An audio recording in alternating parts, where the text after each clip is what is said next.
Hey guys, Mr. Vogel here. This is our last video lesson. I know that when you guys see the video lessons and the intros especially, you probably think to yourself, wow, this is really professionally done. This looks so smooth and like it could be a real movie and it might even win an award. But I'm gonna be honest with you, it takes a lot longer than just the one take, than the video that you see. We have to go through a lot of different takes to get it right so that it's great for you to see it and that it really flows. But we have a special treat for you.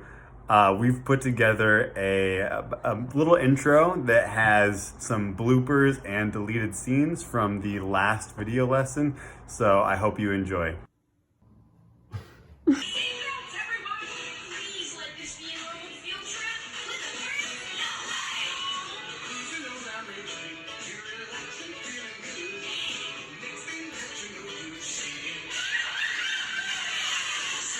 All right, guys, we got a great lesson today. We are going to be finding the space inside a field trip time to the bus, everyone. Oh man, I got a great idea. Let's shrink down so that we can take a trip inside the rectangle and see what the space inside is really like.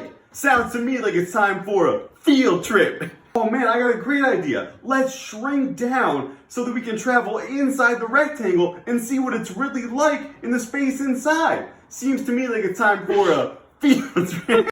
Oh man, I got a great idea. Let's shrink down. Oh man, I got a great idea. Let's shrink down so that we can travel inside this rectangle. Oh man, I got a great idea. Let's shrink down so that we can... Oh man, I got a great idea. Let's... Oh man, I got a great idea. Let's shrink down so that we can travel inside this rectangle and see what the space inside is really like. Seems to me like... Oh man, I got a great idea. Let's shrink down so that we can travel inside the rectangle and see what the space inside is really like.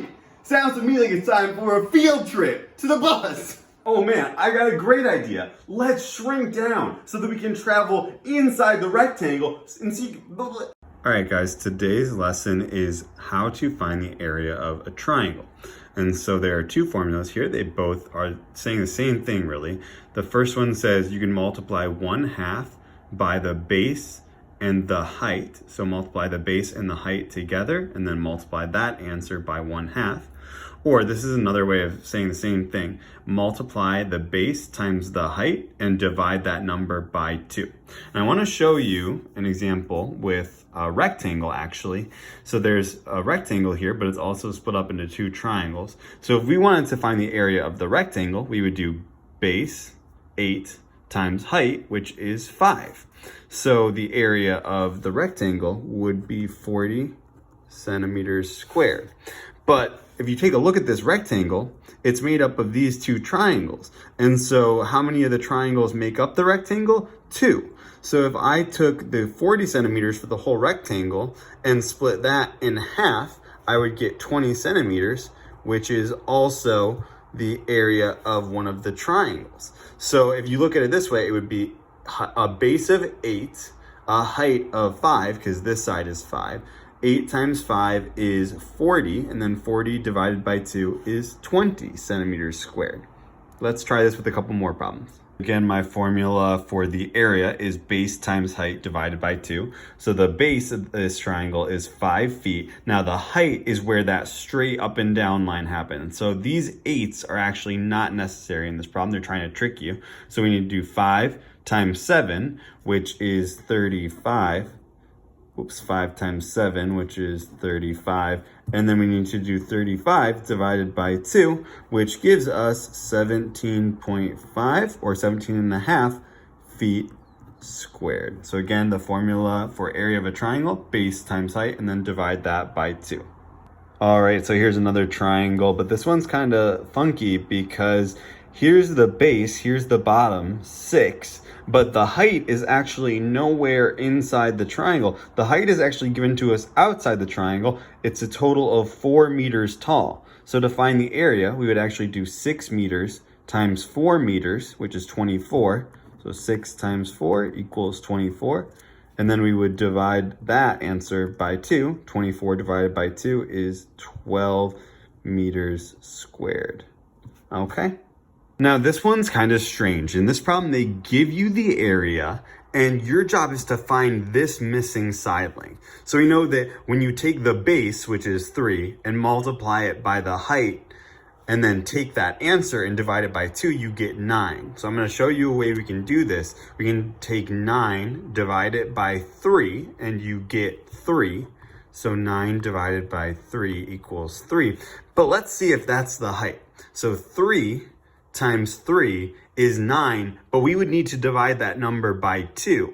And 9 divided by 2 is not 9. This is the answer we're looking for. So what we can do is take this answer, 3, and multiply it by 2 to get our final answer of 6 meters.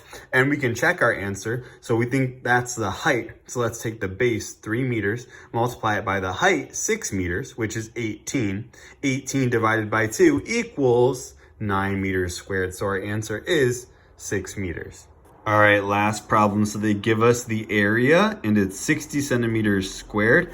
We're trying to find B right here, the length of the base.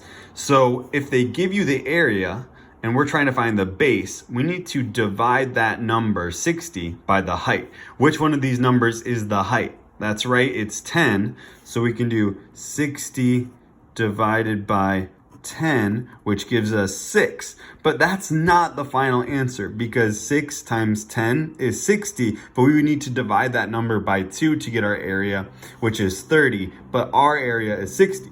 So we can take our answer of 6 and multiply it by 2 to get our for real answer, which is 12 centimeters. And now we can check. So 12 times 10 is 120. 120 divided by 2, yup, that gives you 60. So if you are given the area of a triangle and you need to find the base or the height, divide the area by the base of the height and then multiply that answer by 2. Hey guys, I hope that video lesson helps. This one is a worksheet, so please find a way to get me your answers on Schoology. Good luck, guys. Let me know if you need any help. Bye.